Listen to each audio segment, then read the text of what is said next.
Okay, so you're welcoming the appointment of Murray Watt here? I think so. I think Murray's a pretty pragmatic character. We haven't had too much to do, obviously, in the agricultural portfolio, but certainly understood to be a reasonable person in terms of these sort of things. And I think the Prime Minister is looking for something more measured than what was put forward previously.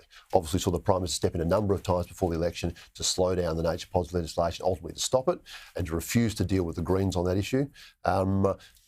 And I think the result he's had really says that people in Australia are looking for something more. They want strong environmental protections, but they also want someone to keep an eye on the impact on the economy. And so I'm thinking that Minister Watt, hopefully, will take a more measured approach, and we can work together to find something perhaps in the middle that increases environmental protection, but doesn't get rid of or doesn't put in place more barriers for industry. Yeah, there are a few policy areas, aren't there, where it's sort of a watch this space on when it comes to your sector. One of them is the creation of this critical minerals strategic reserve, which was a bit of a surprise in the election campaign from Labor. Do you now have a handle on what that actually entails and whether or not it's a good idea?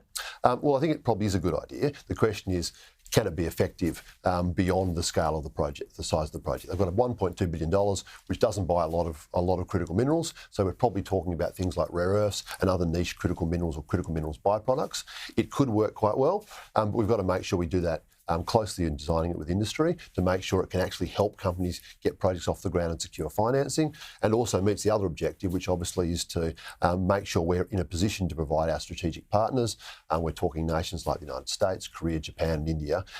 If they have a need for critical minerals or indeed further trade restrictions or export bans get in the way of them being able to access it, that actually the critical mineral reserve here becomes their secondary option. So there's a lot to work out. We still don't know too much more about where government's thinking is, but indeed I don't think there's anything to be particularly worried about. It's voluntary, doesn't involve export controls or domestic reservations here. Companies can choose to participate or not participate. Let's find a way to make it work.